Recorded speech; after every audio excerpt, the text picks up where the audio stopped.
We've successfully arrived in Bozeman. We've been here for a little bit. We've already gone swimming. Jupes is parked obviously right here, and Noah's family and their rig right there. Shared fire pit in the middle and a picnic table. So it's a really great spot. It's about a 10-minute walk to the hot springs.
Late Thursday evening, we left the very west coast and set off to Bozeman, Montana. Damn near 4. Happy birthday, baby. 6 and 8.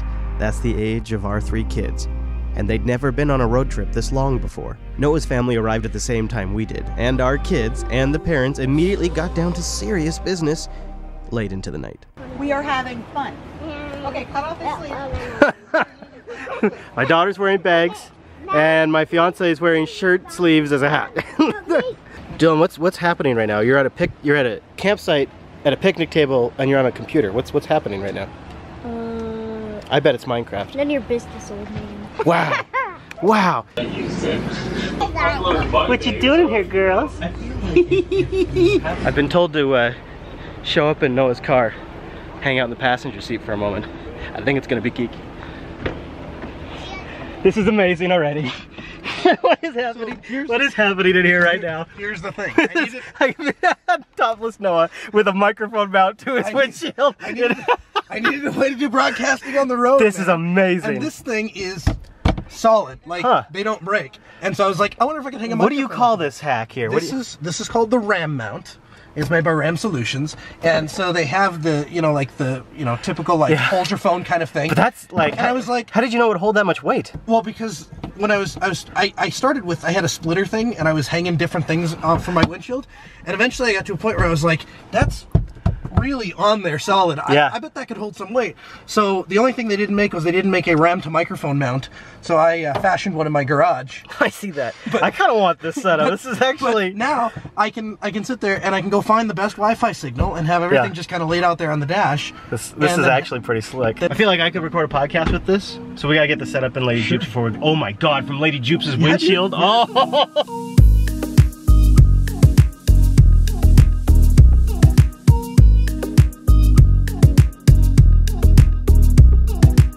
Because of those late nights, we definitely had some peaceful but sleepy mornings. This shared picnic table we have with Noah's family kind of works out great because we can just go out there and start hanging out and then let them know when we're ready to play or when they're ready to play. Right now, family's out there having a breakfast picnic. How's the breakfast picnic going? Good.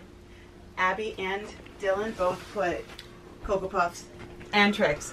What? You can't do Cocoa Puffs and Trix in the same bowl. Well, they are. No, you can't do it. They're doing it. 6 kids and a few adults will dirty up a small space pretty quick.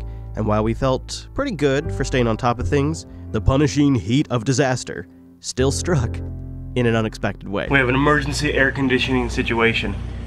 The air conditioning compressor is compressing, I guess? I can hear something, but the AC's never kicking in. This is a Montana emergency. My mission was clear.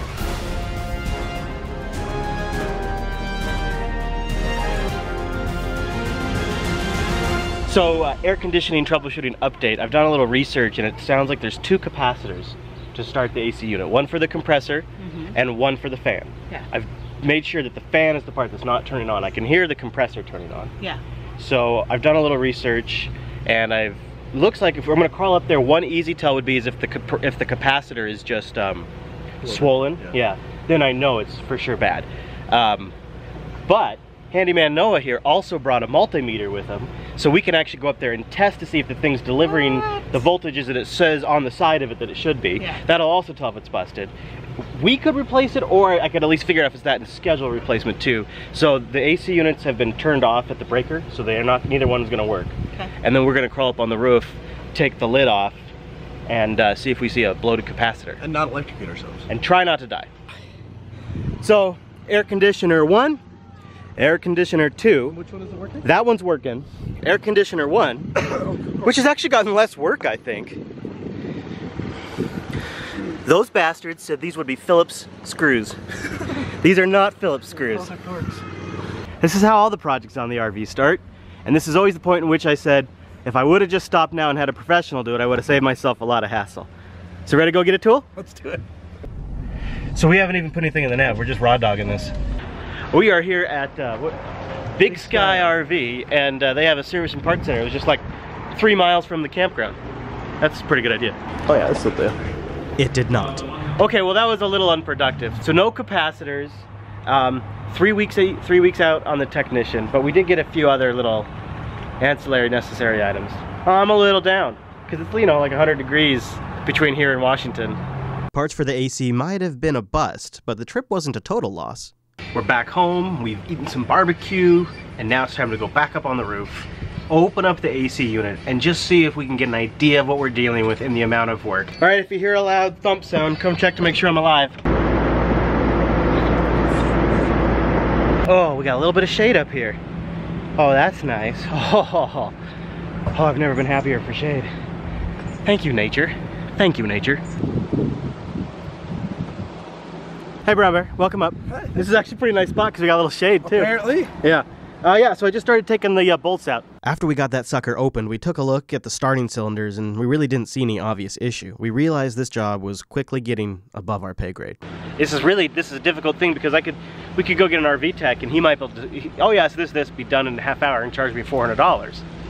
And I feel like it's a $25 fix. But we have to start getting a little more crazy if we want to diagnose it, like turn on the power and see what works and doesn't work while we're looking at the unit. Which is, yeah, like I said, starting to get above our pay grade. It was time for a sanity check. We reset the breakers again and started using our best techie troubleshooting skills. All right, here we go. Button is thrown. Do you hear anything? Nothing's happening? Nothing at all. Well, what the heck? I swear before we started the video it turned on for a moment. So, compressor is off. Fan. Oh, the fan is turning on. Now tell me, how's the air feel? Yeah, non-compressed, obviously. And now if I flip the compressor on, see if you hear any difference. Yep. It's definitely not behaving normal, because normally you just flip it on and it turns on. So something's up. Something is. The compressor. Yeah, maybe it is the compressor. I don't know what though. I mean, we got to try everything else. We got to try making sure all the filters are clean and all that stuff too, I guess. I just want this to be simple. We've removed the air filter to take the filter out. Yeah, tell them thank you if you wouldn't mind. We're getting advice from the neighbors. We've taken the air filter out of the equation, but it seems like if we turn it on in stages, it almost always works. Noah was just pondering that perhaps like it's some sort of timeout thing. Well, that wouldn't be what caused the original issue since it was the first time we turned it on in the morning. I'm not sure what's going on, but it seems to be, regardless, if we do it in a certain order, we get air conditioning. Hadia and I are kind of feeling like it's not like the rich, cold air that we would normally get, but it's so hot out, and it's sitting up in the sun, direct sun, it's really hard to judge that too. Right? It's hard to judge because it's up. Yeah, and it's because it's only been running for a little bit, and it's up in the sun. Yeah, it's feeling better. That's definitely cold air. Oh man. If that just gets us to Washington, I'll be happy. With my mission complete, it was back to serious kid business and the best swimming of their life.